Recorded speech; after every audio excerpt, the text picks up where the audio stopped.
नमस्कार. आज आपण बनवणार आहोत अगदी क्रिस्पी क्रंची त्याचप्रमाणे अगदी हेल्दी असा वेज रोल.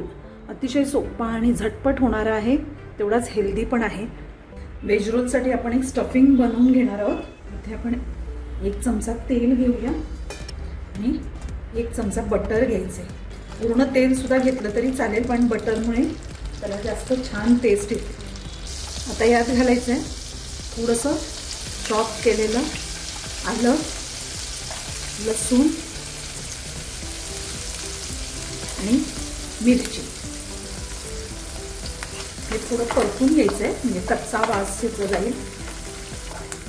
याऐवजी तुम्ही आलं लसूण पेस्ट घातली तरी चालेल. अगदी झटपट होणारा सोपा आणि टेस्टी नाश्ता आहे, तसंच हेल्दी पण आहे. तुम्ही उरलेल्या चपातीपासून सुद्धा करू शकता किंवा फ्रेश चपातीपासून कसंही. आता हे बघा परतून झालेलं आहे. यामध्ये आता या आपण भाज्या घालणार आहोत. इथे मी कांदा घेतलाय, कोबी, गाजर आणि शिमला मिरची. यातली कुठली नसेल भाजी तुमच्याकडे तर स्किप केली तरी चालेल. आधी कांदा घालूया. ज्या भाज्या अवेलेबल असतील त्यावेळी त्या घालायच्या. आता गॅस मोठा करायचा आहे. आपल्याला ह्या भाज्या शिजवायच्या नाही आहेत, नुसत्याच परतायच्या आहेत. अशा क्रंचीच राहिल्या पाहिजे. कांदा थोडा परतून झालाय. या सगळ्या भाज्या घालूया.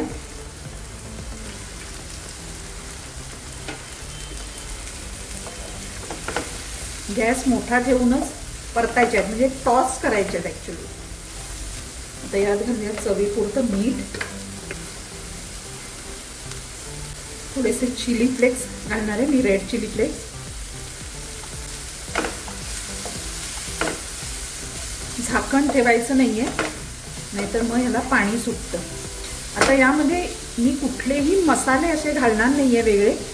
यात फक्त मी एक घालणार आहे हा हक्का नूडल्सचा मसाला, तो घालायचा आहे. बाकी कुठलाही मसाला मी इथे घालणार नाहीये. आता हे चांगलं परतून घेऊया. आता यामध्ये मी पनीर घालणार आहे. नाही घातलं तरीही चालेल, थोडंसं कुस्करून घालायचं आहे. आपल्याकडे असलं तर घालायचं, कारण मुलांना पनीर हे खूप आवडतं. आता हे सुद्धा परतून घेऊया. पनीर घातल्यानंतर जास्त भाजी गॅसवर ठेवायची नाही, नाहीतर मग पनीर असं चिवट होतं. हे नुसतं मसाल्यांमध्ये असं परतून घ्यायचं. यात आता कोथिंबीर घालायची. आता हे बघा, हे सगळं आता मिक्स झालेलं आहे. गॅस बंद करायचा आहे. एवढंच आपल्याला भाज्या शिजवायच्या आहेत, त्याचा क्रंच राहायला पाहिजे. गॅस बंद करूया आणि थोडं थंड करूया.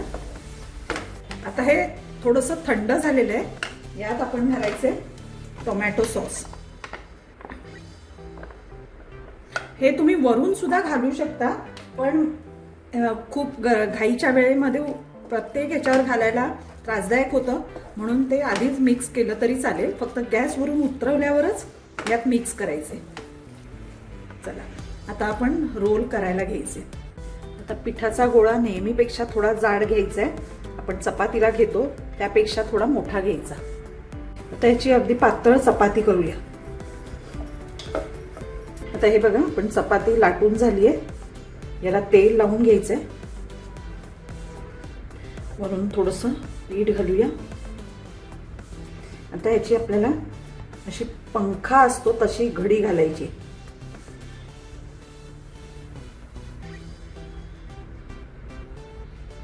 अशी व्यवस्थित दाबूनच घ्यायची आहे प्रत्येक वेळी. आता इथे सुद्धा थोडंसं तेल लावूया. थोडंसं पीठ लावायचं. थोडंसं हे ओढून घ्यायचं, म्हणजे मध्ये जर जाड झालं असेल तर ते व्यवस्थित होतं. आणि इकडून दुमडायला सुरुवात करायची आहे. आणि हे जे टोक आहे ते मध्ये असं चिकटवून टाकायचं. आता पीठ घेऊया आणि याचा थोडंसं जाडसरच असा पराठा लाटायचा आहे. जास्त दाब द्यायचा नाहीये त्याच्यावर, नाहीतर मग ते लेअर सुटणार नाही. कडा व्यवस्थित लाटून घ्यायच्या. बस, याच्यापेक्षा पातळ नाही करायचा. आता आपण पराठा भाजायला घेऊया. बाजूने थोडंसं बटर सोडायचं.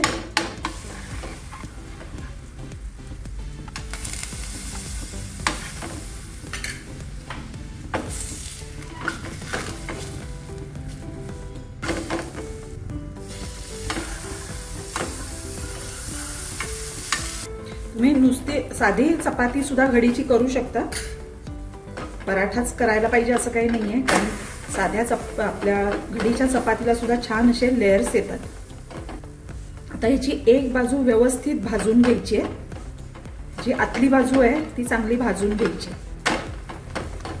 ही बाजू चांगली भाजून झालेली आहे. गॅस कमी करायचा आहे आणि यावर आपण हे जे स्टफिंग केलंय ते घालूया. गॅस अगदी बारीक करायचा किंवा बंद केला तरी चालेल, नाहीतर मग चपाती कडक होणार. यावर आता चीज घालूया किसून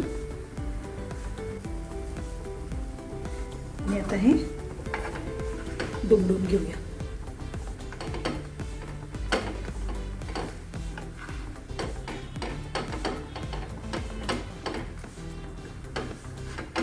आणि आता दोन्ही बाजूनी जरा आणखीन परत असं खरपूस भाजून घ्यायचंय. बटर लावायचं. मस्त अगदी टेस्टी लागतो हा नाश्ता. तुम्ही नक्की करून बघा आणि आवडला तर माझ्या व्हिडिओला लाईक जरूर करा आणि माझ्या चॅनलला सबस्क्राईब करायला विसरू नका. थोडंसं क्रिस्पी करायचा आणि गरम गरमच सर्व करायचा. टोमॅटो सॉस बरोबर दिला तरी चालेल किंवा असाही नुसता. आपण आत सॉस घातलेला आहे त्यामुळे असा नुसता सुद्धा खाल्ला तरी अतिशय टेस्टी आहे. तुम्ही नक्की करून बघा. व्हिडिओला लाईक आणि शेअर करा. आता हे काढून घेऊया. तसंच आता दुसरा पण करून घेऊया.